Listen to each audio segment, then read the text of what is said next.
Aló, buenas tardes a todos, ¿cómo están? Buenas, Inge, ¿cómo está usted? ¿Todo bien? Todo bien, gracias. ¿Ustedes, todos sanitos? Todos sanitos, Inge. Qué bueno, hay que seguir cuidándose. Bueno, vamos a arrancar esta clase. Hoy vamos a ver una primera parte de una metodología que se usa bastante en los proyectos y es de mucha ayuda. Muchas de las agencias de cooperación internacional nos piden cuando hacemos proyectos que coloquemos un anexo llamado matriz de marco lógico. Y realmente es como su nombre indica, ¿no? Es una matriz y tiene una secuencia lógica de varios aspectos que ya lo hemos venido hablando y que ayudan a entender para quien está elaborando el proyecto, para empezar, pero también para quienes van a estar en las etapas posteriores, ¿no? En la ejecución, el seguimiento, la evaluación de los proyectos, queda más claro cuáles son los objetivos que se tienen, ¿no? Para qué se realizan ciertas actividades, qué se debe alcanzar cuando hacemos las actividades, el conjunto de actividades que generan, ¿no? Si hemos cumplido todas las actividades, está bien, digamos, se ha hecho, pero a su vez esto debería dar lugar a cumplir con un componente del proyecto, ¿no? Y si cumplimos todos los componentes, se supone que hemos alcanzado el objetivo general del proyecto. ¿Ok? Entonces, es muy interesante esta herramienta, o sea, si bien no es reciente, esto ya data de los años 70, digamos, ya debe tener unos 50 años de ser implementado, pero ha tomado incluso formas diferentes, ¿no? Cada quien ha ido adaptando esta metodología a los procedimientos. Cuando les digo cada quien, especialmente las agencias de cooperación, ¿no? Quienes dan recursos para la implementación de los proyectos, han ido adaptando, dándole su forma propia, ¿no? La cooperación técnica alemana le ha denominado de otra manera, es el SOP, el Banco Interamericano de Desarrollo lo mismo, tiene su adaptación, pero bueno, lo que vamos a ver es básicamente la metodología, digamos, original, ¿ok? Entonces, ese es el objetivo de la clase de hoy. Vamos a ver la primera parte, vamos a ver la mitad más o menos, toda la parte diagnóstica antes de entrar a la matriz como tal, que es el resultado final de la implementación de la metodología, que es en realidad es lo que colocamos, ¿no? En el anexo que normalmente nos piden, es solamente la matriz, pero ese es el resultado final de una serie de 5 pasos que vamos a seguir, ¿ok? Entonces, ese sería el objetivo de nuestra clase. Un minutito, vamos a quitarnos el video y vamos a arrancar para no tener problemas de ancho de banda con la presentación.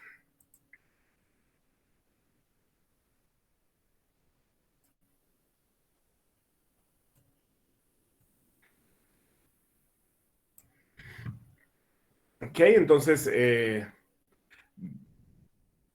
más que matriz es un método, ¿ok? El resultado final sí es una matriz, pero en general hablamos de una metodología.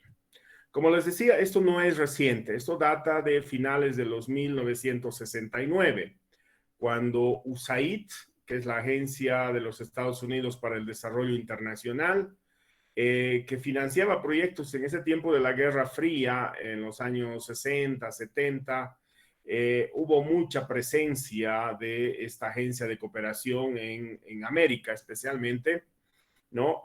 Por el tema de la Guerra Fría, ¿no? La pelea con los soviéticos y Estados Unidos. Había una especie de competencia, quién lograba captar una mayor cantidad de países que estén alineados con su forma de pensar, ¿no? Es el tiempo de la guerra de Vietnam, las guerrillas acá en América, ¿no? Estamos hablando de varios movimientos, digamos, que se van dando cambios, ¿no? A nivel global, basado en esta división, ¿ok? Entonces, ese fue un ambiente propicio para ejecutar proyectos.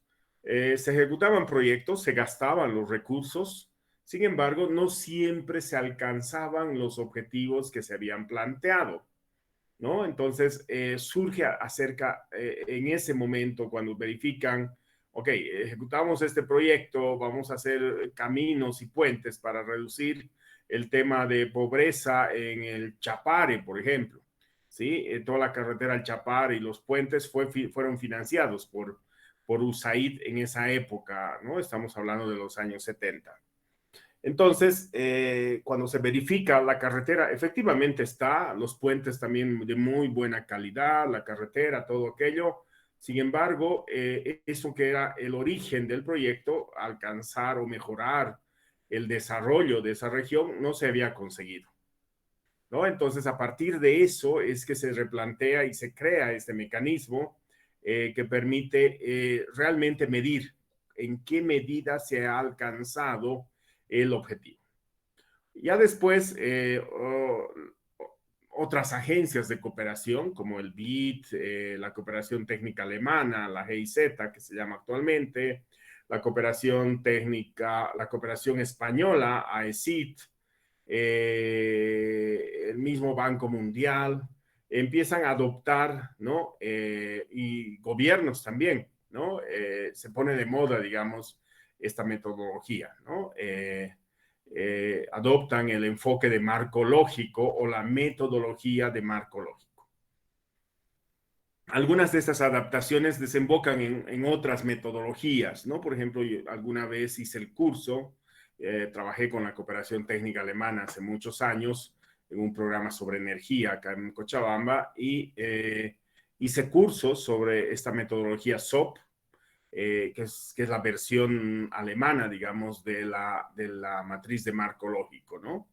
Incluso había otra metodología un poco más simplificada, que se llegó a llamar Symphony, ¿no? Que sería una metodología participativa, interactiva, donde se podía trabajar en grupos pequeños para hacer justamente esta forma, si quieren, de evaluación o crear herramientas para la evaluación.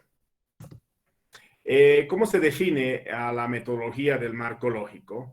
Básicamente hay alguna gente como, por ejemplo, la Agencia Noruega de Cooperación para el Desarrollo, dice que es una herramienta de gestión, ¿no? Que facilita la planificación, ejecución y evaluación de un proyecto. ¿Ok? Entonces, rescatamos herramienta de gestión y estos tres elementos, planificación, ejecución y evaluación. No es estático, sirve en diferentes momentos, que creo que es importante además como herramienta, ¿no? No solo es, qué sé yo, si hacemos un cronograma, está bien, nos sirve como herramienta de planificación, pero ya en la ejecución no necesariamente llega a ser útil, y menos en la evaluación, ¿no? Entonces,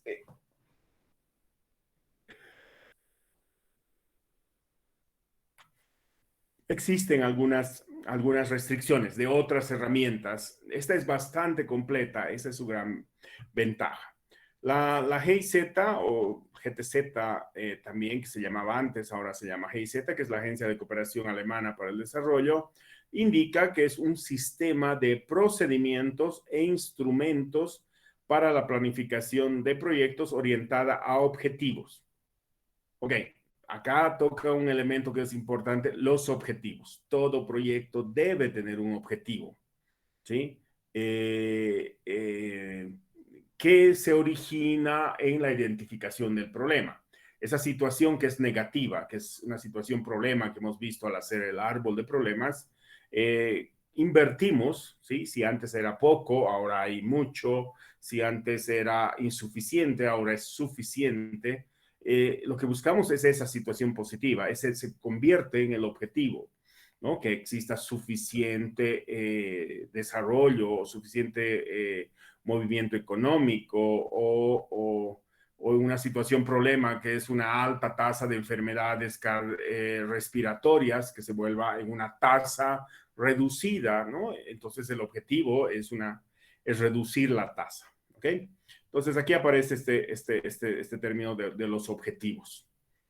Por el otro lado, la cooperación española, la Agencia Española de Cooperación Internacional para el Desarrollo, la AECIT, que también tiene en Bolivia varias operaciones, incluso actualmente, define a la metodología como una herramienta analítica para la planificación y gestión de los proyectos orientada para los objetivos. Esta primera parte es coincidente o es la síntesis de estas dos definiciones, ¿no? De los noruegos y de los alemanes.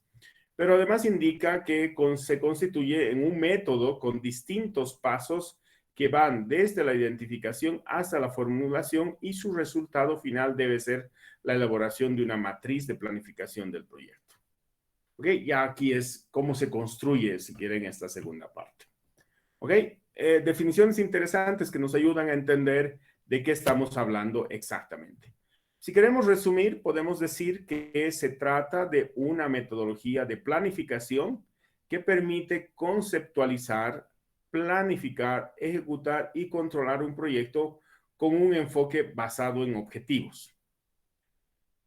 Además de una comunicación entre involucrados y orientación hacia los beneficiarios.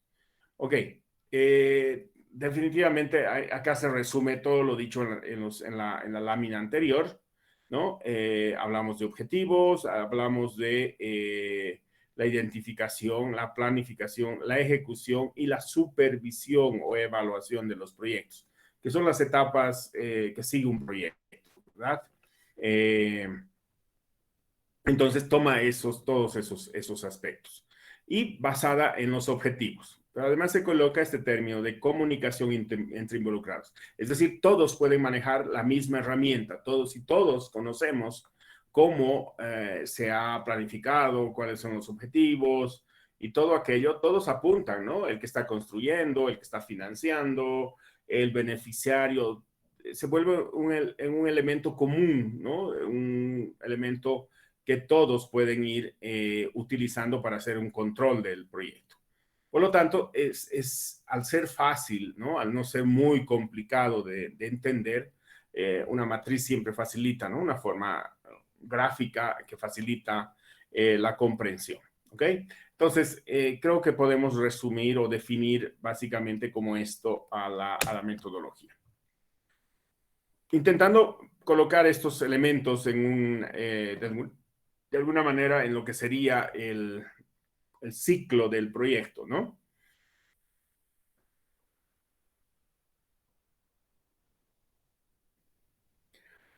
Definimos como una herramienta para fortalecer el diseño, la ejecución y evaluación del proyecto. Aparecen estas tres etapas, ¿sí? Esto que llamamos la preinversión, ¿se acuerdan? De acuerdo a lo que ayer, incluso en la norma boliviana, son todos esos pasitos que hacemos creando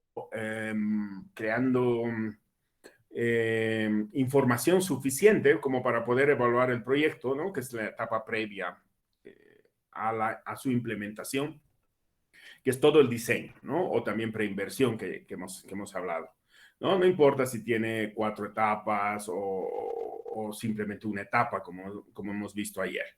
Pero bueno, acá se diseña básicamente el proyecto.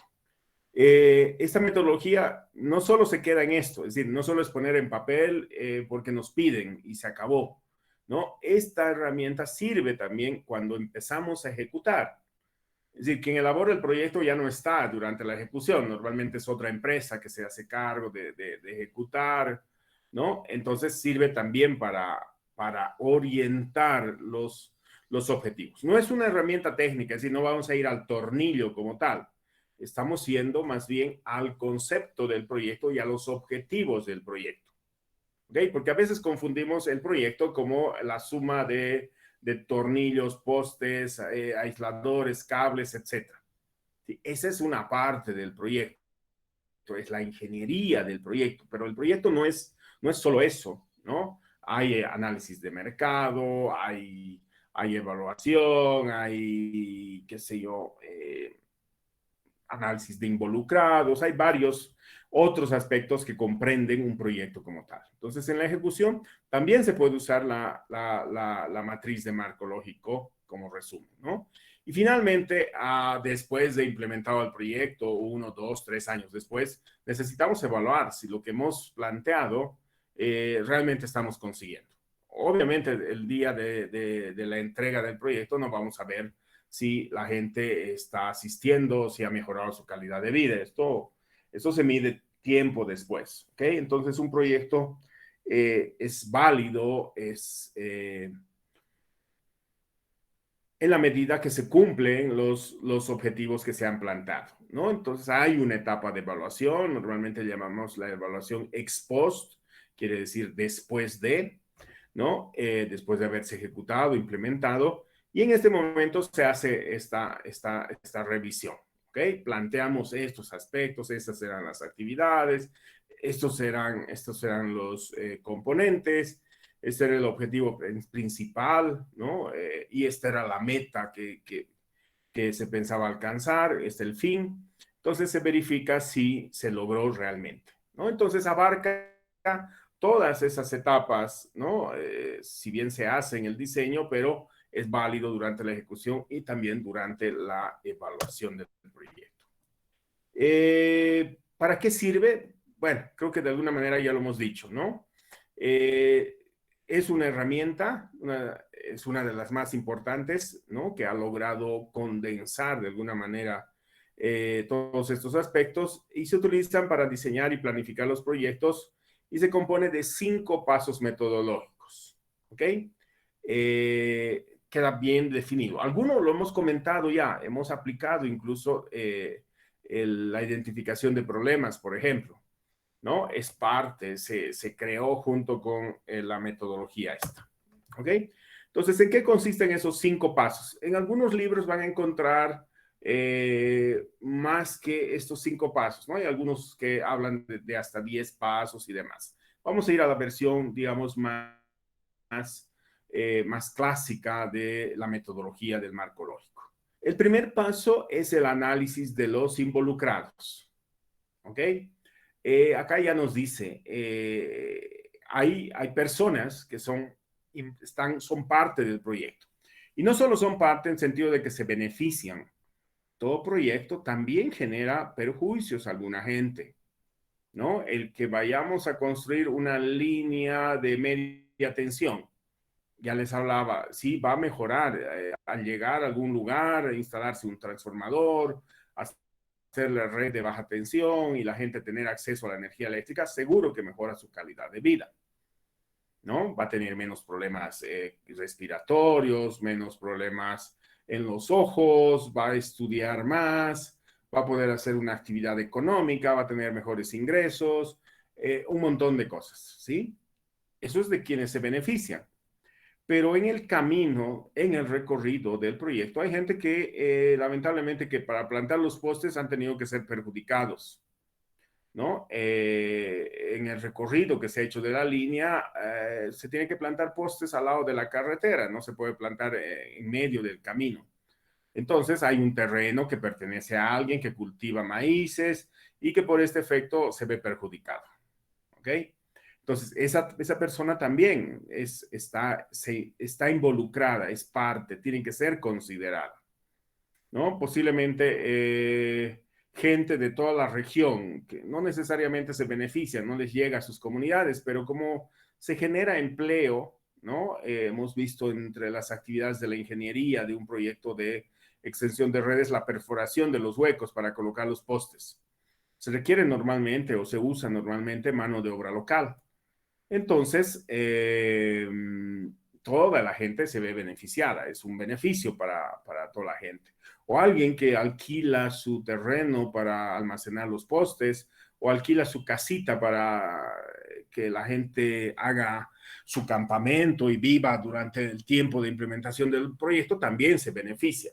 Entonces, hay varios beneficios, ¿no? El señor que tiene el camión que va a ayudar a transportar, la señora que cocina para toda la gente que va a hacer el trabajo, o los que proveen los recursos, ¿no? Las gallinas, las papas para cocinar.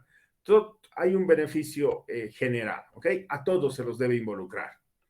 Luego del análisis de involucrados, ¿no? Que hay que saber quién es a favor, quién es en contra. Y no solo eso, ¿no? Hay las autoridades, también están beneficiadas, no beneficiadas, involucradas, aunque sí hay un beneficio, que es el beneficio político, ¿no? Lo que tienen es votos después de ejecutarse el proyecto.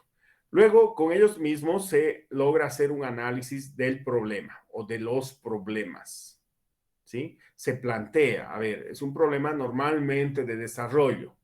¿De qué manera afecta la falta de energía a la población?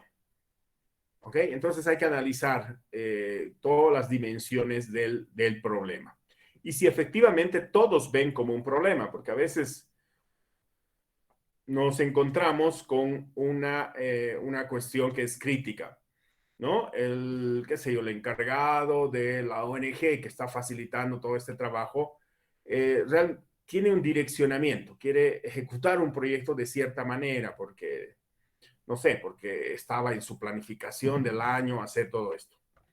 Sin embargo, resulta que la gente del lugar dice, no es nuestro principal problema, hay otras cosas más importantes que resolver. Entonces, por eso es que se debe involucrar a la gente en esta discusión, ¿ok? Entonces, se hace el análisis de problemas. Vamos a entrar a detalle a cada uno de los puntos. Simplemente acá les voy a puntear estos 5 pasos que se siguen para llegar al resultado final, que es la matriz de marco lógico. Después del análisis de problemas, hacemos el análisis de objetivos, ¿sí? El análisis de problemas usamos el árbol de problemas. Y para el análisis de objetivos usamos el árbol de objetivos o de soluciones, ¿no? Es la situación inversa. Y luego se hace en base ya a los objetivos, ¿no? Planteado lo que queremos, en otras palabras, identificado el proyecto, planteamos alternativas, que normalmente van a ser alternativas tecnológicas, en algunos casos metodológicas también, dependiendo del carácter del proyecto, ¿no? Del tipo de proyecto. Y finalmente, todo lo que hemos hecho en estos 4 pasos, plasmamos en el último, que es el resultado, que es lo que normalmente colocamos como anexo, que es la matriz de marco lógico. ¿Ok? Entonces, vamos a ir viendo cada uno de estos puntos. Hoy, por lo menos, vamos a apuntar a llegar hasta el análisis de alternativas. Antes, vale la pena recordar esto, ¿no? Creo que es importante porque a veces nos perdemos, de verdad que y nos pasa mucho a los ingenieros. Nos enfocamos solo en la solución tecnológica. Será por un tema de nuestra formación, ¿no? Entonces, pensamos en una máquina normalmente o un conjunto de máquinas en una línea de proceso. Pensamos en solamente desde la óptica de eso que hemos aprendido y sabemos hacer y somos buenos diseñando, calculando, etcétera. Pero esto es parte, ese es nuestro gran aporte, digamos, en la solución de los problemas de desarrollo, ¿no? De los problemas del país. Los proyectos se diseñan porque existe un problema de desarrollo. Eso es lo que no debemos olvidarnos.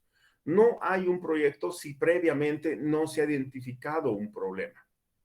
¿Sí? Y desde el punto de vista global, si quieren, es un problema de desarrollo, ¿no? No es un problema individual de una persona, digamos, que se ve afectada por algo o que le duele su cabeza porque hay mucho viento. No, es un problema de un conjunto de personas, de una comunidad, de un barrio, de una región, un municipio, del país en su conjunto. ¿Ok? Entonces, este obstáculo que se identifica se genera porque existe una falta, ¿no? Un servicio público deficiente o inexistente en muchos casos, ¿no? No hay energía eléctrica, pero ¿qué es lo que ocasiona que no haya energía eléctrica? No es solo el que no haya, ¿sí? Hay que analizar en el sentido de qué produce, ¿sí? Al no haber energía eléctrica en el pueblo tal, ¿qué está pasando? ¿No? ¿Cuáles son los problemas que ocasiona esta falta de energía eléctrica? Entonces, la idea es que esto sea un tema común, ¿no? Transversal a todos los beneficiarios. Porque si solamente una parte percibe aquello y otra ve de otra manera, es complicado trabajar. Va a ser difícil consensuar aquello, ¿no? Entonces, tiene que ser afectar básicamente a la mayoría. A esto que hemos visto, a esa situación problema, esa foto que le sacamos, llamamos la situación actual. Así está ahora. ¿Ok? Pero eso es algo que queremos cambiar, ¿no? Es una situación, digamos, problemática, ¿no? Que nos gustaría básicamente cambiar. Entonces, planteamos un escenario futuro, ¿no? Si ahora está así, yo quisiera que esto cambie. Si ahora hay una deficiencia, yo quisiera que haya una suficiencia. Si hay una falta, ¿no? En una situación futura, deja de haber esa falta. ¿Ok? Entonces vamos a plantear en ese sentido. Por eso es que hay que volcar un poco la hoja y ver aquello que era malo tiene que convertirse en bueno en una situación futura, en un momento futuro. ¿Ok? Entonces, ¿cómo vamos a alcanzar ese futuro que queremos, ese futuro mejor? A través del proyecto. El proyecto es el mecanismo, es el vehículo que nos va a permitir alcanzar esa situación futura. ¿Ok? Tenemos que intervenir. Algo tenemos que hacer. Las cosas no se resuelven por sí mismas, ¿no? Algo tiene que pasar. ¿Ok? Será la propia comunidad que al final decida. Puede que no haya una intervención, recursos de afuera, ni nada. La comunidad dice, a ver, no está bien, nosotros estamos enfermos porque consumimos agua contaminada, etc. Resolveremos nuestro problema. ¿Ok? No vamos a seguir perforando pozos para pozos sépticos, porque esto después más adelante tomamos esa misma agua, ¿no? Entonces, se pueden plantear proyectos sin necesidad de recursos, de la alcaldía, de nada. La misma comunidad, los mismos beneficiarios quienes se ven afectados por una situación, problema, también podrían resolver, ¿no? Obviamente igual hay que plantear un proyecto. ¿Ok? Entonces, es lo que buscamos, un proyecto, un programa. Un programa es un conjunto de varios proyectos. Ustedes han trabajado básicamente al hacer el árbol de problemas, el árbol de soluciones. En algunos casos se trata de un programa, ¿no? Porque involucra la ejecución del proyecto 1, 2, 3, 4 y 5, ¿no? Entonces, un programa es un proyecto grande que abarca a subproyectos, si quieren, ¿no? Entonces, en algunos casos, ustedes lo que han planteado, algunos grupos, en realidad son programas, ¿no? Que podrían ejecutarse, si hay recursos suficientes, todo en paralelo. O podría ejecutarse el primer componente, el primer proyecto, el primer año, hasta donde alcanzan los recursos, los componentes 2 y 3 el segundo año y los componentes 4 y 5 el tercer año. También se puede adoptar de esa manera. En los barrios, por ejemplo, en las OTB se trabaja de esa forma. No alcanzan los recursos para hacer solo uno, ¿no? Entonces se va trabajando gradualmente. ¿Ok? Entonces, veamos esos pasitos entonces. La situación actual, ¿qué es? ¿Ok? Es decir, estamos planteando dos momentos, ¿no? Que son importantes. La situación actual y la situación futura. La situación actual es un problema, ¿sí? La situación futura se ha resuelto ese problema. Hay un problema, se ha resuelto el problema en el futuro, ¿ok?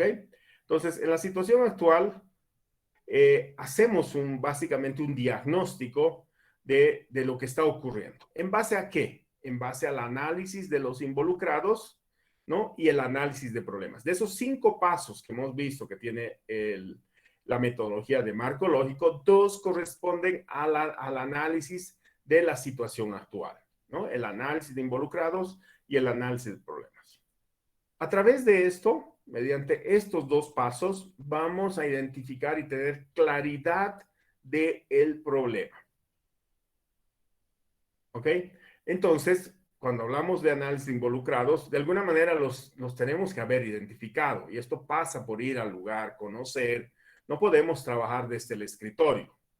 En una condición real de armar un proyecto, no se puede hacer solamente desde la oficina. Hay que ir, hay que ver, ¿no? Hay que hablar con la gente, hay que hacer reuniones, ¿sí? Ellos tienen que participar de su solución. Y por el otro lado está la situación deseada, ¿no? El cambio, el momento después, donde ya ese problema que había antes ya no existe, o por lo menos se ha reducido sustancialmente. Entonces, la situación deseada considera otros 2 de estos 5 pasos que tiene la metodología del marco lógico. Uno es el análisis de objetivos y 2, el análisis de alternativas. ¿Ok? Con esto, básicamente lo que hemos hecho es identificar el problema. De alguna manera, ustedes ya han trabajado en esto. Ya hemos hecho un análisis de problemas, un análisis de objetivos. Lo que no hemos hecho es plasmar esto, que es lo que ahora vamos a tener como actividad en el curso de la siguiente semana, es hacer la matriz como tal. Obviamente, al hacer el tercer trabajo, la tercera actividad práctica, de alguna manera han mejorado ustedes, ¿no? Y a eso se apuntaba a que creen actividades, a que profundicen más el conocimiento del problema que han identificado y del proyecto o la solución que también han identificado. ¿Ok? Entonces, con esto definitivamente hemos identificado el problema. Ya hemos trabajado, sin que ustedes sepan, de alguna manera hemos venido trabajando bajo esta metodología. ¿Ok? Lo que nos va a faltar es hacer básicamente la matriz como tal. Entonces, resumiendo estas 2 láminas, tenemos una situación, un minutito, ¿no? Una situación actual, ¿no? Que es la situación problema, donde hay deficiencias, etcétera, y donde trabajamos a través del análisis de involucrados y el análisis del problema. Y por el otro lado, una situación futura, ¿sí? Donde analizamos los objetivos y el análisis de alternativas. En medio está el proyecto. Y para que las cosas cambien de la situación inicial a la situación futura, tiene que haber algo, ¿no? Y es el proyecto. ¿Ok? Entonces nos quedamos con este resumen. Finalmente, el quinto paso es la matriz de marco lógico, que es un resumen, ¿sí? Que permite entender de muy buena manera. Si bien el resumen ejecutivo que les había pedido que hagan en esta tercera actividad ayuda a entender, la matriz de marco lógico es mucho más clara o debe ser mucho más clara para poder entender. Ok, no se logra resumir en una hoja, pueden ser varias. Vamos a ver algunos ejemplos más adelante. Entonces, ¿qué es lo que hace la matriz como tal? Es resumir todo lo que se ha discutido en los 4 pasos anteriores, se le suma alguna información, sobre todo de aquello que se va a monitorear, de lo que se va a evaluar y de la responsabilidad, ¿no? Hasta dónde va la responsabilidad del encargado del proyecto. Hay cosas que no se pueden resolver. ¿Qué pasa si llueve excesivamente? Hay 30 días de lluvia sin parar. No controla. El que está ejecutando el proyecto no tiene control sobre esa condición climática. ¿Qué pasa si hay, no sé, esperemos que no pase, pero qué pasa si la siguiente semana se convulsiona otra vez este país y no se puede ir de un lugar a otro y en las calles la gente se está golpeando, etcétera, etcétera? No tiene control el que está ejecutando el proyecto. Obviamente que el proyecto se va a retrasar, etcétera. ¿Ok? Entonces, esos temas sobre los cuales quien está encargado del proyecto, que no siempre es una persona, que puede ser una institución, no tiene control, se anota también, se registra esas condiciones favorables, que si no se dan, el proyecto puede no cumplir con los objetivos. ¿Okay? Entonces es bueno descargarse, ¿no? Porque no hay una responsabilidad total. No todos los factores son controlables.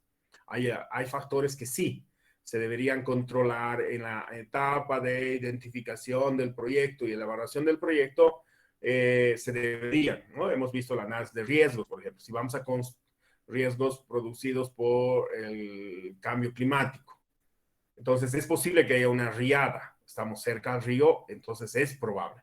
Entonces, el proyecto debería considerar una barrera, ¿no? Para que no se coma el terreno y afecte a la escuelita, al hospital que hemos hecho. Entonces, en estos casos sí, ¿no? Está en el ámbito del proyecto. Pero si la lluvia que se ha dado es algo que no se había dado en 50 años, realmente no hay forma, ni con esa barrera se podría detener, ¿no? Entonces, ahí hacemos algunos descargos que son importantes, ¿ok? Se incorporan estos elementos también. ¿Cuál es la utilidad de la matriz de marco lógico? ¿No? Creo que ya hemos visto, así que vamos a pasar rápido. Es un sistema utilizado para conceptualizar, diseñar, ejecutar, seguir el desempeño, evaluar y comunicar. Tal vez esto es importante, ¿no? Comunica además.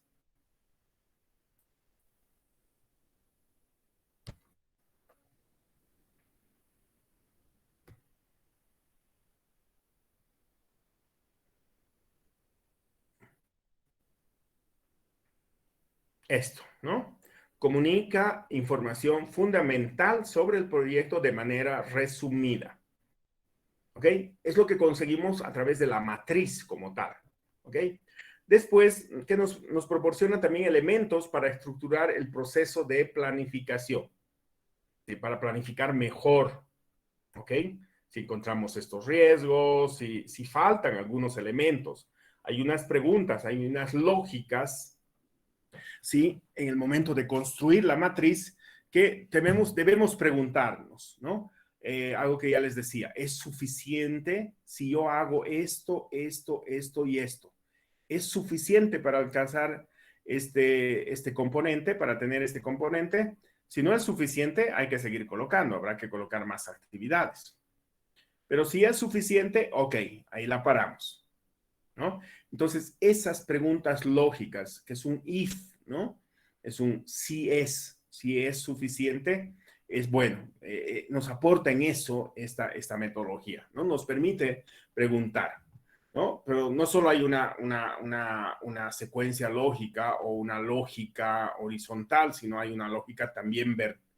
Es decir, no solo hay una lógica vertical, sino también hay una lógica horizontal, ¿no? Que pregunta si hemos realizado todo esto y además se han cumplido los supuestos, es decir, no ha habido una lluvia súper poderosa o no ha habido un terremoto, ¿no? O no ha erupcionado el volcán. Entonces las condiciones están dadas. Pero si yo he hecho todo esto y ha habido una erupción del volcán, entonces eso me ha perjudicado. ¿Ok? Entonces es posible que no alcance el objetivo que me había planteado. Entonces también permite hacer descargos por ese lado. Ok, lo tercero creo que ya lo hemos dicho abundantemente. Entonces arrancamos el estudio de los involucrados, es el primer paso, ¿no? Entonces es nuestra primera... Normalmente vamos a trabajar sobre una matriz cuando hacemos análisis de involucrados. Primero hay que identificarlos y después ver cuál es su interés en el proyecto. Como les dije antes, no todos tienen el mismo interés, no a todos les beneficia, a algunos les perjudica. Después, el segundo paso es el análisis de problemas, el tercer paso, el análisis de objetivos, el cuarto paso, el análisis de alternativas y finalmente elaboramos la matriz de marco lógico, que sería el resumen que hemos visto, donde vamos a plantear básicamente el fin, el propósito, los componentes y las actividades. ¿Ok? De acuerdo a cómo hemos venido trabajando, ¿ok? Ustedes se han enmarcado en lo que dice uno de los ODS. Ese es el fin, por ejemplo. Pero dentro de ese ODS, ustedes han identificado un problema. Ese tiene su propósito, lo que quieren alcanzar, mejorar la productividad agrícola en el municipio de Vinto. ¿Ok? O reducir la contaminación en la laguna Lalay. Ese es un propósito. ¿Ok? Pero el fin es lo que dice ese ODS, ¿no? Entonces, al hacer la mejora, aumento de la productividad agrícola en el municipio de Vinto, no hemos resuelto todos los problemas de hambre, ¿no? Es un pedacito nada más que estamos consiguiendo. Entonces, luego los componentes, que les pedí que trabajaran 5, y luego las actividades que tenían que trabajar 6 por cada componente, ¿ok? Entonces, ya hemos trabajado de alguna manera esto, ¿no? Lo que estamos haciendo ahora es básicamente redondear. Ok, y en la matriz usamos, como les decía, esta matriz tiene las filas, fin, propósito, componentes y actividades, y como objetivos, como columnas, vamos a colocar, digamos, describir el fin, describir el propósito, ¿no? Que es lo que se quiere alcanzar, el componente lo mismo y las actividades. Esto que de alguna manera ustedes ya tienen trabajado hasta este punto, se les suma los indicadores, es decir, qué valores se van a alcanzar, ¿no? Mejorar la productividad agrícola. ¿En cuánto? ¿Cuánto? Sabemos cuánto era y a cuánto vamos a llegar. Hay un índice, me imagino, ¿no? No sé, pues ese producto de esta mejora de la productividad, antes se vendían, no sé, 5 toneladas de manzanas se producían y se vendían. Ahora, producto de todo eso, en Vinto se producen 7 toneladas. ¿Ok? Esa es la meta que queremos alcanzar. Entonces, acá están los indicadores. Y los indicadores son tanto para el fin, para el propósito, para los componentes y las actividades. ¿Dónde vamos a verificar eso? Es decir, podemos colocar los datos, pero tiene que haber algún lugar donde se verifique un dato del INE, iré al mercado, en impuestos internos, el SENASAC, en algún lugar voy a poder verificar que realmente se ha aumentado. Haré un censo, ¿no? Preguntaré a todos los productores cuánto han llegado a producir. Hay formas, ¿no? En algún lado se registran. Hay registros, el supervisor va preguntando todo el tiempo cuánto se ha avanzado en la construcción de la línea, o en la construcción de la carretera. Para efectos de pago se hacen informes, entonces el medio de verificación serán esos informes, etc. Y finalmente la última columna son los supuestos. Esto que les decía, si es que no pasa nada malo, ¿no? Entonces aquí hay que poner la situación positiva, ¿no? Entonces se va a cumplir mientras esto ocurra.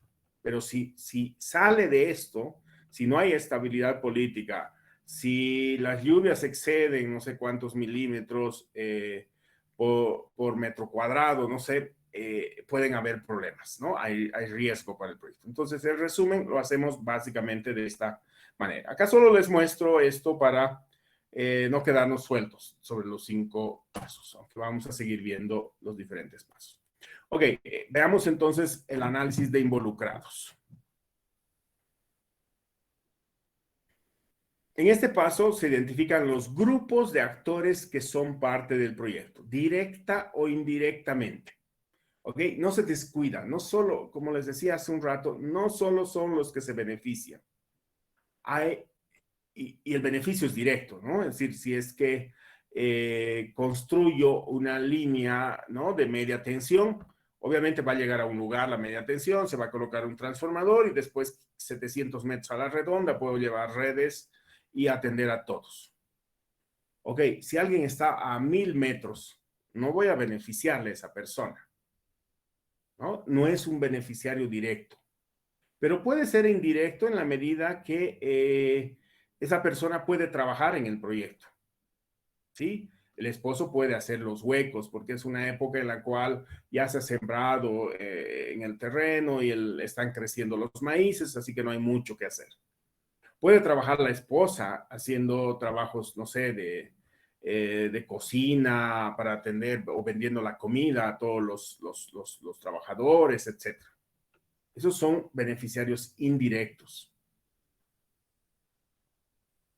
¿Ok? También hay los que se perjudican, ¿no? Si el terreno, hemos hablado del terreno por el cual pasa la línea, va a perjudicar. Entonces también son parte, aunque no se benefician, son parte del proyecto. Entonces hay que identificar a todo este conjunto, a estos grupos que de alguna manera tienen algún interés, expectativa o necesidad, y con ellos hay que definir, ¿no? Obviamente los más felices son los que se benefician de manera directa. Ellos deberían ser los primeros ahí en estar en las reuniones y todo aquello. ¿Ok? Pero también los otros, ¿no? Y hay que llamarles, ¿no? Las autoridades también tienen algún interés, son votantes, los financiadores también son involucrados, muchas veces los transportistas, ¿no? Se ven en algunos casos perjudicados, en otros casos son beneficiados porque se usa sus camiones, no sé, para poder transportar material, etcétera, etcétera. Además de identificarlos, hay que definir, se deben definir su rol, su papel, qué papel van a jugar en el proyecto, ¿no? Si participan o no participan, su impacto, ¿no? Y para cada uno de ellos hay que crear una estrategia que permita beneficiar al proyecto, especialmente con los que se oponen, ¿no? Si todos los dueños de los terrenos por donde pasan los postes dicen, no vamos a ceder ni un poco de nuestro terreno, ¿sí? Eso perjudica, entonces algo hay que hacer, el proyecto no se ejecutaría si fuera así. Entonces, de alguna manera hay que negociar, ¿no? Posiblemente la negociación sea, ok, vamos a colocarles un transformador en este punto, ¿no? Y vamos a aumentar la cantidad de beneficiarios. Los que están a 100 metros de la línea de media tensión se van a beneficiar. Se negocia eso, ¿no? De alguna manera hay que darles algo a cambio de aquello que van a ceder o perder. Entonces, esa es parte de una estrategia, ¿no? Que nos garantiza la continuidad y el éxito del proyecto. Normalmente se los puede categorizar en estas 4 categorías, ¿no? Los beneficiarios, los que implementan o los que ejecutan, los que toman decisiones y los que financian también, ¿no? Pueden haber más, los que se ven afectados, por ejemplo, es un grupo que debería incorporarse en esta categoría. Ok, entonces se usa una matriz como esta, ¿no? Donde están estos grupos, los transportistas, los beneficiarios, los afectados, los no beneficiarios, ¿no? Son grupos, los financiadores. El financiador tiene también su interés, ¿no? Tiene que gastar el dinero, le evalúan porque se ejecutó el proyecto y se gastó. ¿Ok? Entonces, esos grupos los identificamos. Para cada uno de ellos identificamos sus intereses. ¿Qué es lo que quieren? ¿No? ¿Qué buscan cada uno de esos grupos? ¿Qué problemas percibimos de esos grupos? ¿No? Son aspectos negativos, afectaciones generadas de los involucrados, ¿no? ¿Cuánto les afecta? ¿Les crea un problema? ¿Les reduce su producción? ¿De qué manera le afecta? Hay casos, por ejemplo, esta semana estaba hablando sobre la ejecución del proyecto Ibirizu en Pocona, ¿no? En el parque. Entonces la gente empezó a reclamar porque los camiones que entran y salen llevando agregados y todo producen mucho polvo. El proyecto no les va a beneficiar, digamos, a los que viven en la zona, ¿no? Está generando beneficios indirectos, mano de obra, actividad económica en el pueblo, etcétera, etcétera. Pero también les está perjudicando porque se levanta demasiado polvo. Entonces, ¿qué se hace? Por ejemplo, la estrategia en ese caso es regar, ¿no? El encargado del proyecto, el ejecutor del proyecto, lo que tiene que hacer es todos los días, al menos 2 veces, regar todo el camino, ¿no? Los, qué sé yo, 20 kilómetros tienen que estar siempre regados para no producir esto. Entonces, de esta manera se ha evitado, digamos, que después bloqueen, molesten, ¿no? Hagan, qué sé yo, reclamos a la gobernación, como que ya ha ocurrido justamente esta semana, eh, y al final perjudique, digamos, al proyecto, ¿no? En este momento ese proyecto está en una etapa, la más importante tal vez, que es el vaciado de la presa, ¿no? Entonces no se puede parar, ¿no? La presa no puede tener tiene que ser un trabajo continuo, en turnos. Durante varias semanas se va a hacer ese vaciado hasta concluir. Entonces, es una sola unidad, como cuando se vacían los puentes, ¿no? Los puentes no se intenta siempre hacer el trabajo de manera continua. No, no se puede parar y continuar después de 2 semanas, digamos. Lo mismo pasa, ¿ok?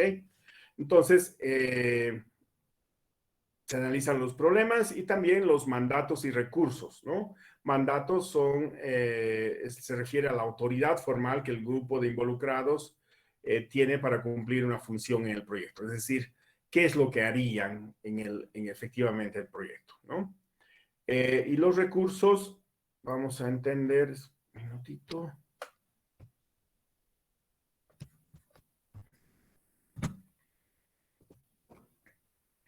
Un minutito, ya. ¿No? Lo que ellos pueden colocar a disposición del proyecto o en contra del proyecto. ¿Okay?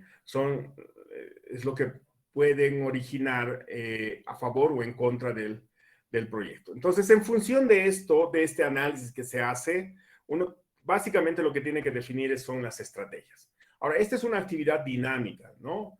No funcionan todos de la misma manera al inicio del proyecto, a la mitad de la ejecución o casi al finalizar del proyecto. Por lo tanto, hay que volver a hacer este análisis de involucrados durante la etapa de implementación, por ejemplo. ¿Ok? Cuando se identificó el proyecto, habían ciertas percepciones sobre el proyecto, pero, por ejemplo, no se veía el tema del polvo, ¿no? No era posible prever el tema del polvo. Pero cuando ya se está ejecutando, el polvo generado por la circulación de camiones se vuelve un tema conflictivo. Entonces hay que volver a analizar esto, ¿no? Pueden haber cambios, ¿no? Los transportistas que estaban en contra de la implementación del proyecto, cuando se los contrató, se vuelven a favor del proyecto. Entonces, hay cierta dinámica cuando se ejecuta. ¿Ok? Entonces, en la definición de estrategias, ¿no? De acuerdo a la caracterización y valoración que se hace de esos grupos de involucrados, ¿no? Se pueden definir estrategias específicas para los casos más críticos. Hay algunos que no van a afectar significativamente, ¿no? No todos merecen atención. Los más críticos deben ser considerados.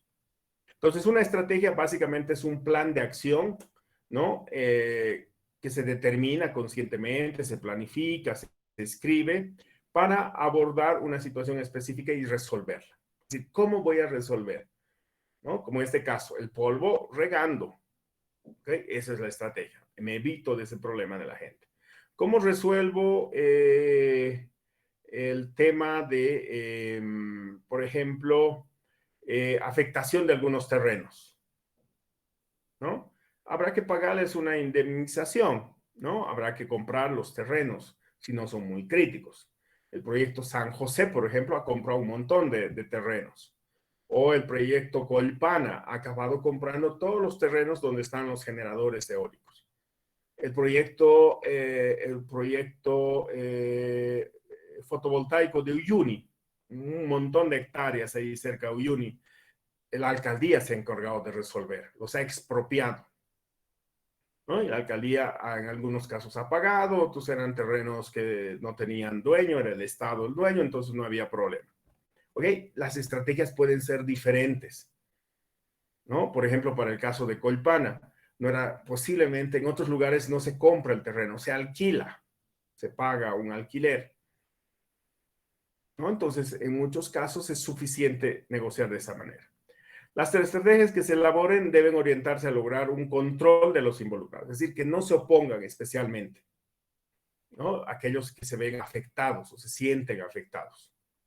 Entonces, y en otros casos, las estrategias están orientadas a mantener o aumentar el interés en el proyecto, ¿no? Muchas veces una estrategia, por ejemplo, que afecta mucho en proyectos de electrificación rural, es que la gente, nosotros los contamos cuando vamos a un lugar y decimos vamos a electrificar este pueblo y agarramos la cantidad de casitas y contamos.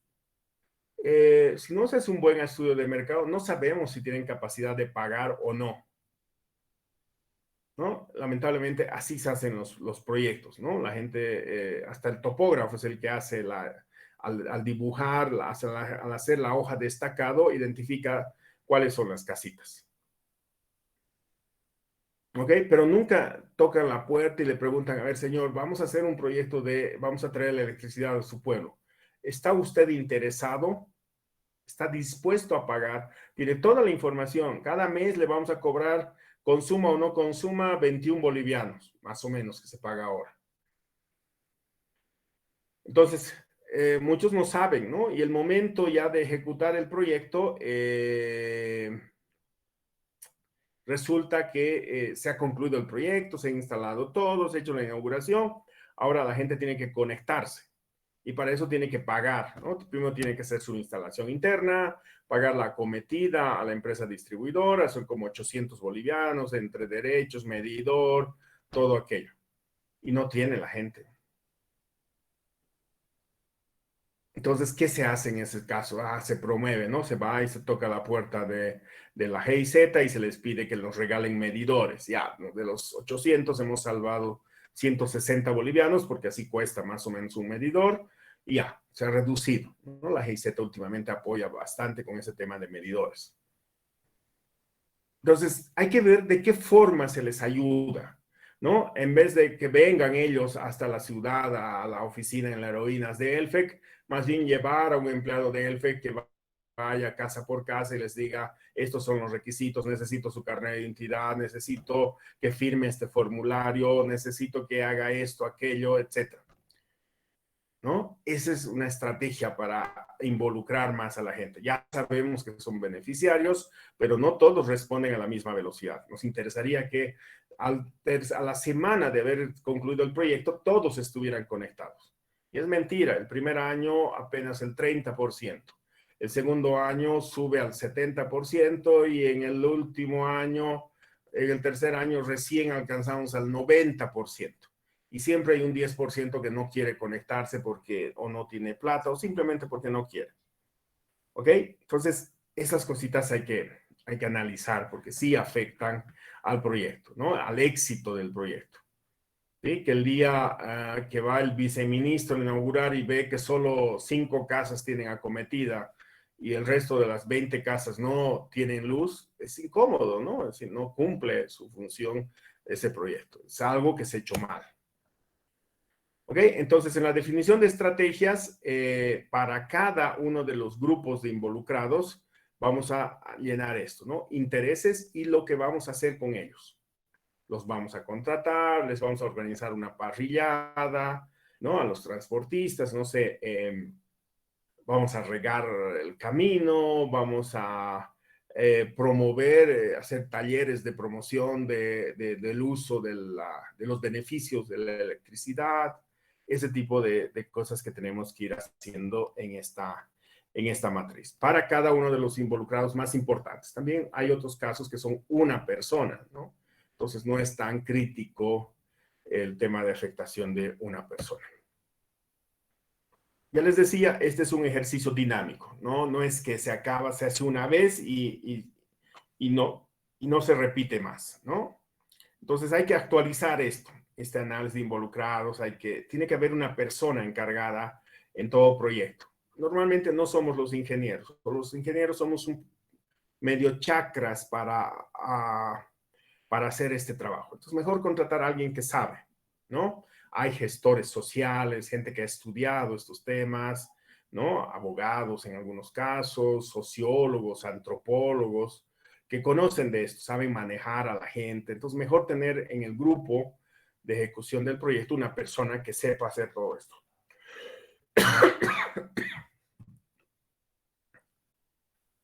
Entonces, en algún momento del proyecto, algunos involucrados aparecen y desaparecen, ¿no? Unos que identificamos al inicio, de pronto ya no están más, ¿no? Porque los hemos logrado meter al proyecto, pero aparecen otros que se ven perjudicados también. Entonces, es una cuestión dinámica. Ahí vienen los conflictos sociales de los proyectos. ¿Por qué no se está ejecutando, por ejemplo, el proyecto Rositas o el proyecto El Bala? Porque nunca se les ha comunicado de manera adecuada los beneficios de estos proyectos, especialmente Rositas, ¿no?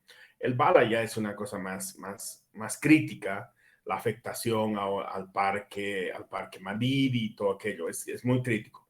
Pero en el caso del proyecto Rositas son personas que están afectadas, ¿no? Actividad económica. Nunca se pensó que haciendo la barrera cerca, sobre el Río Grande, ¿no? Haciendo las represas cerca al río, al... Ay, ay, ay. Mm. Bueno, cerca de la carretera que va de Santa Cruz a Camiri, iba a llegar la afectación casi hasta Valle Grande, ¿no? Es grande el área que se va a inundar. Entonces resulta que los afectados que están bien cerca a Valle Grande tenían actividades ganaderas, se afecta centros históricos inclusive, ¿no? Donde murió el Che en la higuera. Hay varias comunidades que van a desaparecer, en otras palabras, por el efecto de este proyecto. Entonces no se los identificó bien.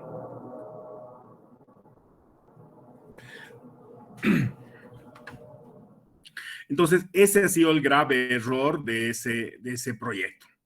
¿No? No haber considerado. Consideraron solamente los que estaban bien cerca a las represas, pero no pensaron que a muchos kilómetros de la represa había un efecto. Obviamente, cuando fueron a hacer los estudios, se dieron cuenta los beneficiarios porque en medio de su terreno hicieron una excavación, ¿no? Y nadie les preguntó ni les pidieron permiso. Entonces, de pronto una máquina entró y empezó a perforar en medio de los terrenos y la gente se molestó, pues, ¿no? Y bueno, estamos ahí porque no se hizo el trabajo adecuado. Y es esto, justamente, del trabajo de involucrados, ¿ok? Entonces, es importante y es dinámico. Se debe hacer cada cierto tiempo, ¿no? Porque los involucrados aparecen y desaparecen. El paso 2 es el análisis de los problemas.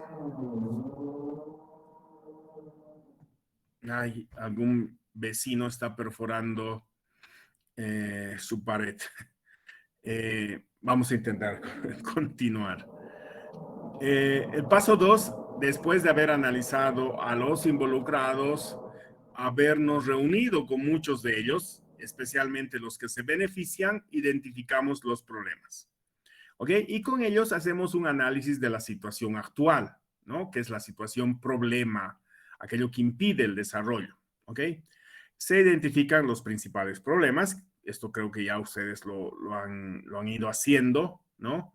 En torno a un problema de desarrollo.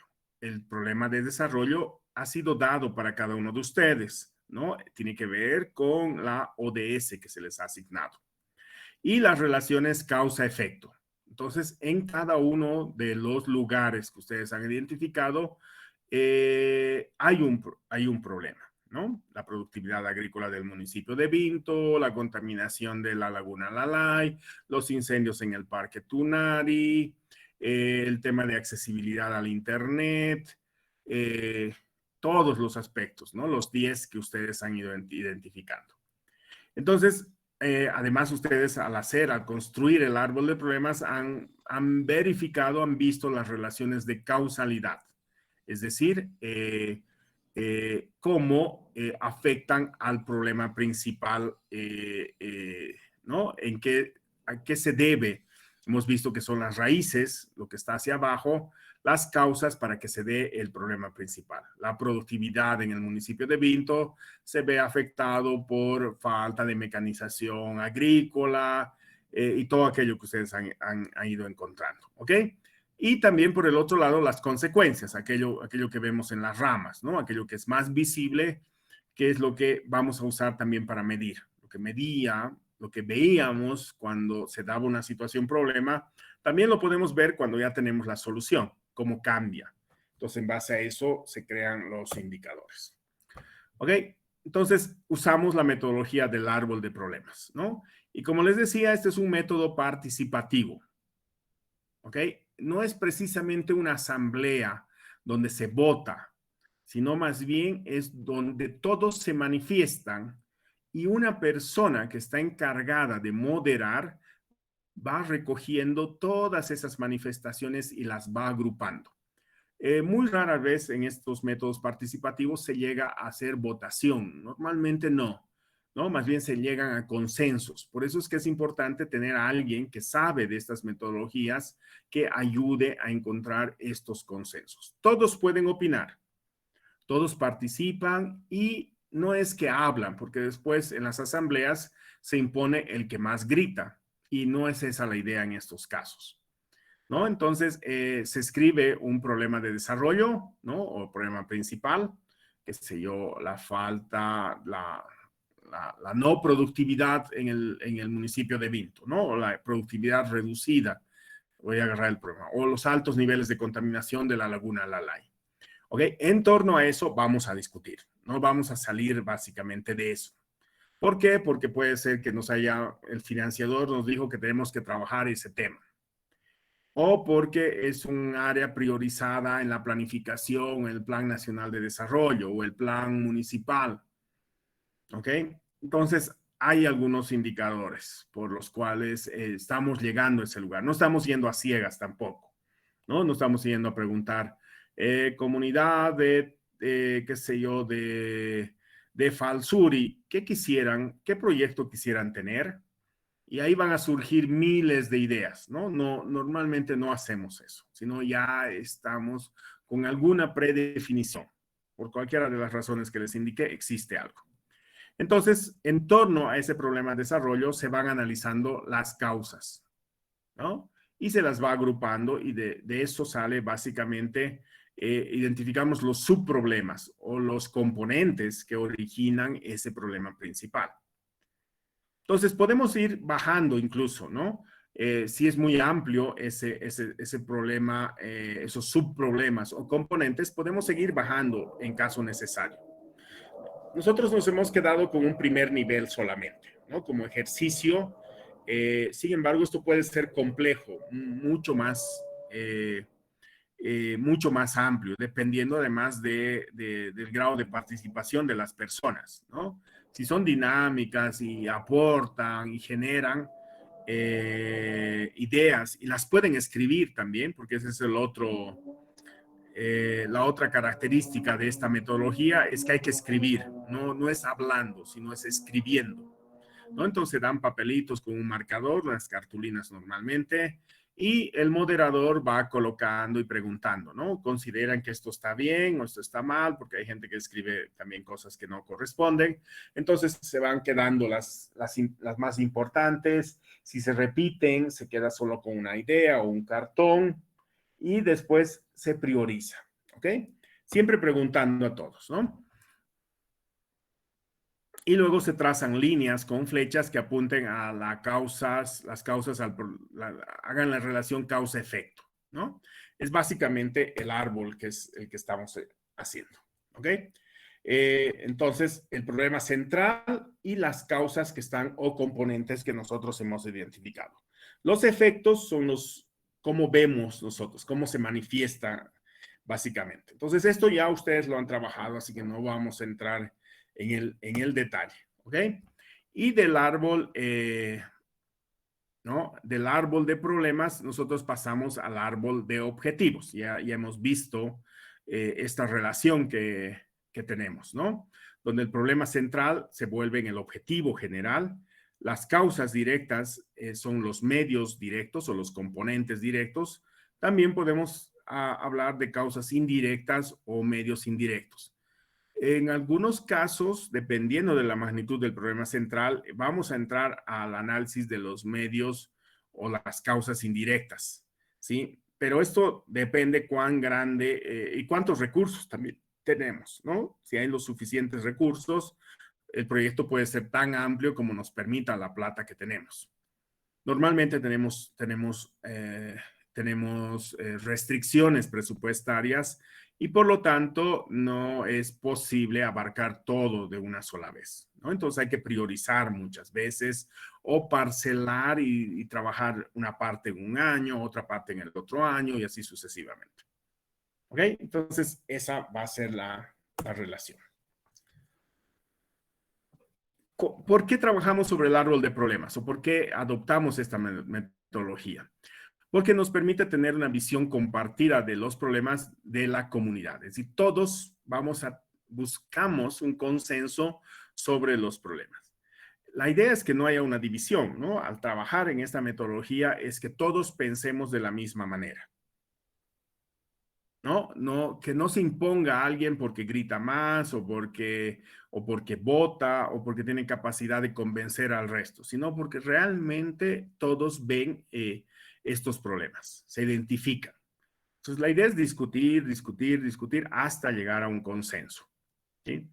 Permite, además, el usar esta metodología del árbol de problemas, nos permite mostrar la complejidad del problema. No son tan simples. Cosas que no vemos a priori, resulta que aparecen siendo causas de un determinado problema. No son tan simples de identificar. Por eso es que hay que preguntar, ¿es suficiente? ¿Hay algo más? ¿Se considera que hay algo más? A través de ello podemos encontrar más causas de problemas. ¿Ok? No todo es visible. ¿Ok? Por eso es que hay que escarbar y preguntar a todos, ¿no? Un problema, qué sé yo, de desarrollo, ¿no? La falta de ingresos. Ok, yo puedo construir un camino, puedo llevar electricidad, puedo hacer de todo para mejorar la pobreza, para reducir la pobreza en un determinado pueblo. Pero resulta que no es un tema de tecnología, sino es un tema es de falta de educación de la gente. No saben leer, no saben escribir, por lo tanto, hay dificultades de entender muchas cosas. Entonces, antes hay que trabajar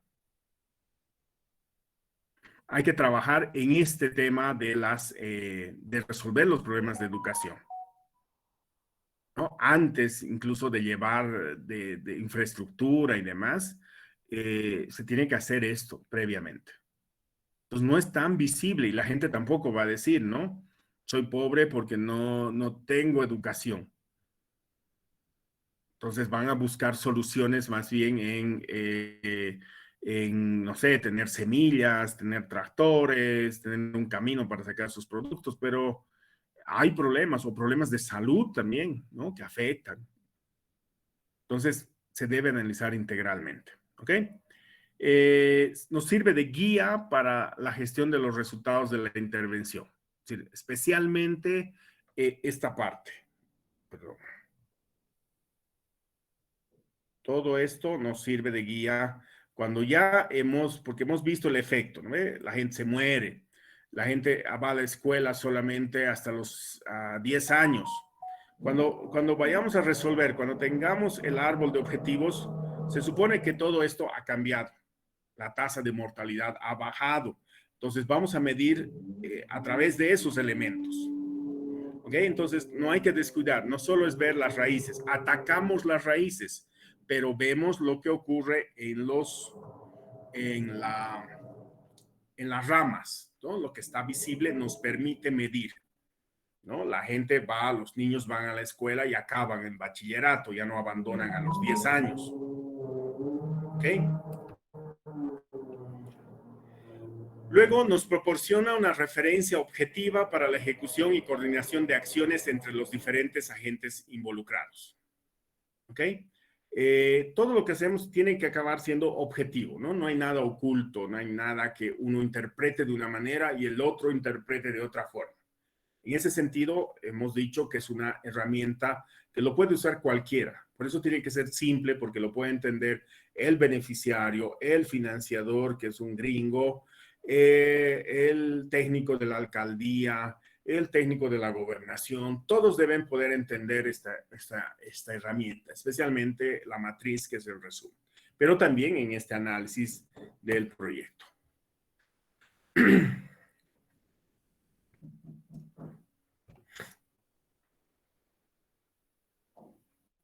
Veamos esto más, ¿ok?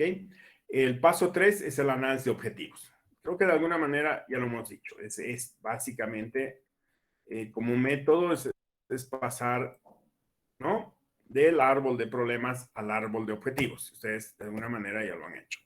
Entonces, describe la situación que podría existir después de resolver los problemas. ¿no? Y también lo visualizamos en un esquema, en un diagrama, ¿no? El objetivo general, las raíces, el cómo vamos a resolver, ¿sí? Esos componentes que les he pedido que identifiquen es el cómo, y las actividades son justamente las que apuntan a si hago estas 6 actividades, he resuelto este medio o este componente, ¿ok? Entonces también se vuelve en un árbol, ¿no?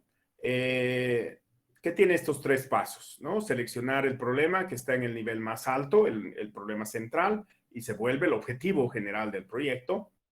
Y luego hacia abajo, convertir cada causa en un medio para abordar. ¿Ok? Dotación de maquinaria agrícola, capacitación de los productores de manzana de Vinto, ¿sí?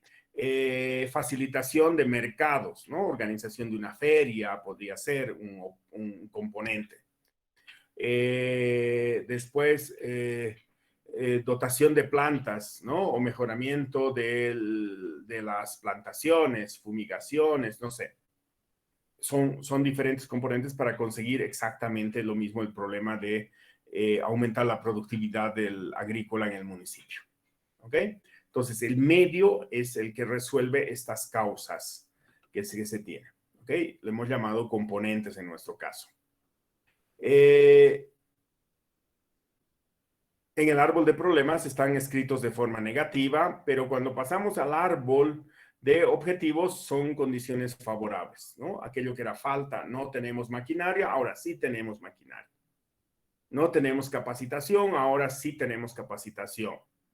¿Ok? Tiene que estar planteado en ese sentido. ¿Ok? Agricultores suficientemente capacitados, agricultores con maquinaria para realizar la mejora, con semillas o con plantas mejoradas. Esa es la situación, ¿no? Posiblemente haya que colocar además la cantidad, ya están en los indicadores, ¿no?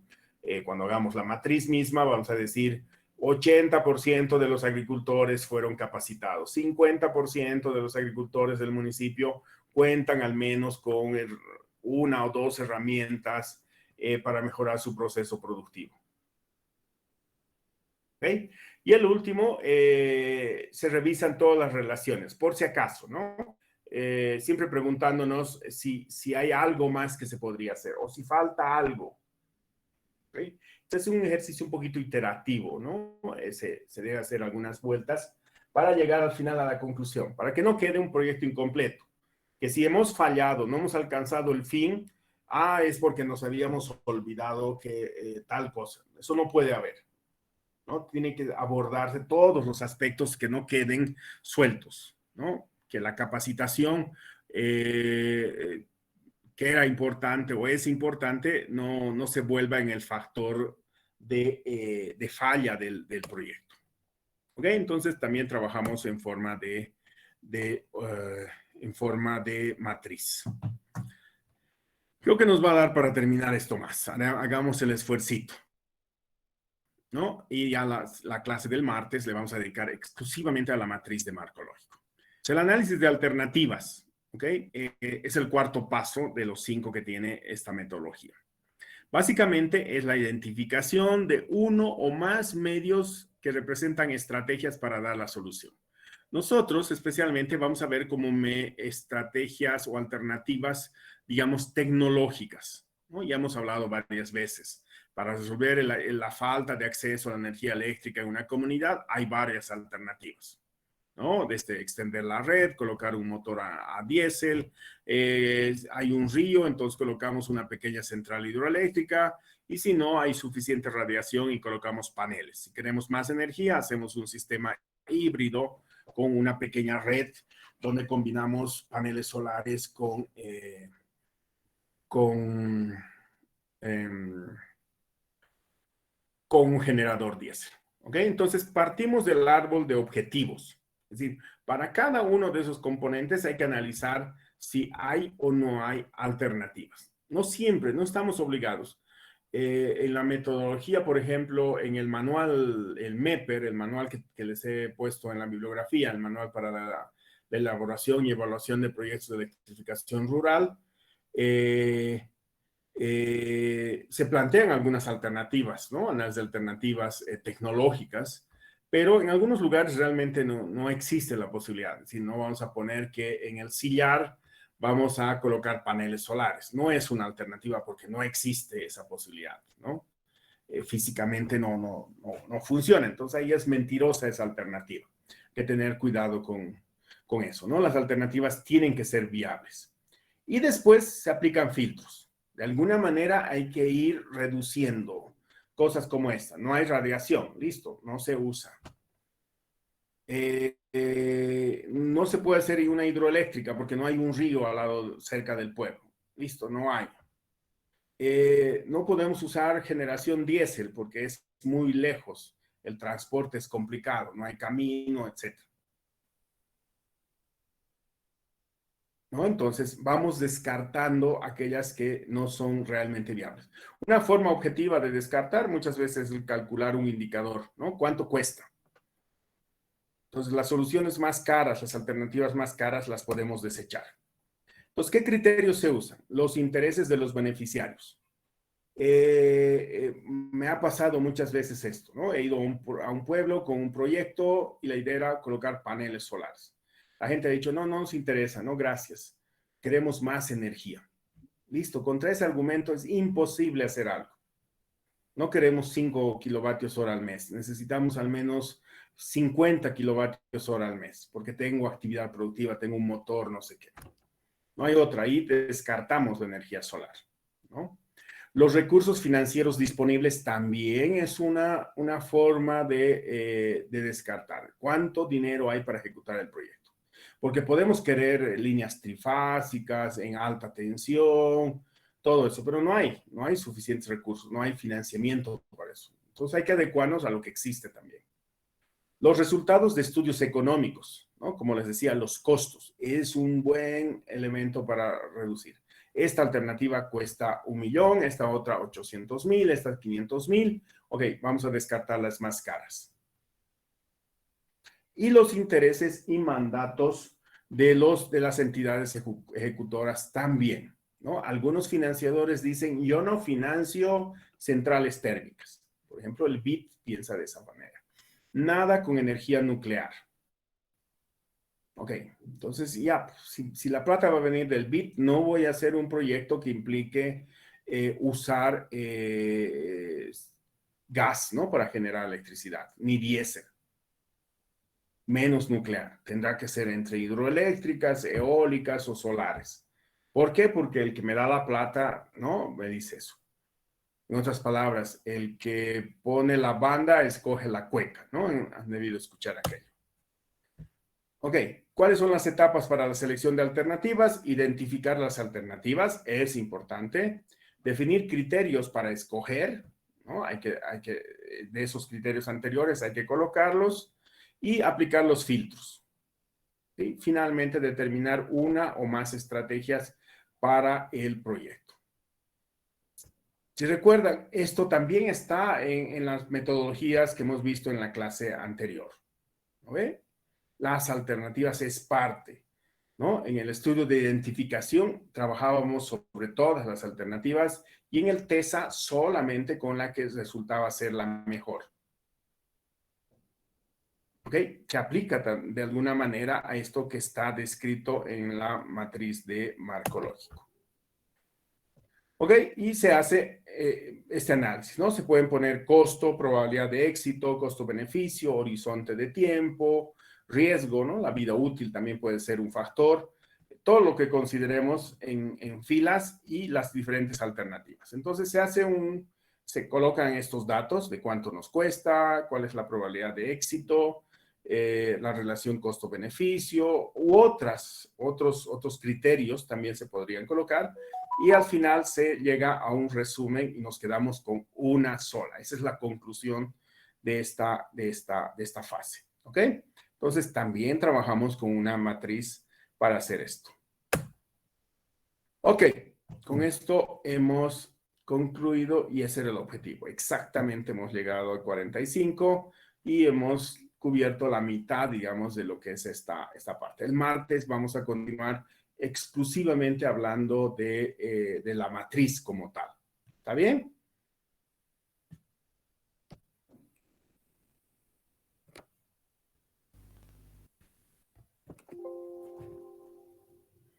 Bueno, chicos, entonces nos Inge, vemos el día martes. Tengan un buen fin de semana, sigan cuidándose y se abrigan si es que llueve. ingeniero, un segundito. Una Adelante. pregunta. ¿Se acuerda que usted nos mencionó una compañía nacional productora de transformadores? No Sí, encuentro en qué parte lo mencionó y he estado buscando, porque si bien tengo otros presupuestos, pero me gustaría este más como fuente. ¿Cuál era el nombre? es FEMCO, busca con FEMCO. Antes Ok, se llamaba FATRA, pertenece al mismo grupo de la familia Artero. FEMCO es la que hace los muebles metálicos, los estantes, esas cosas. ¿Ya? Puedes ok, buscar en la página de FEMCO y su línea de transformadores se llama FATRA. ok. Muchas gracias. De nada. Listo, chicos, nos vemos el día martes entonces. Buenas noches. Buenas noches, Inge. Se cuida. Chao. Chao.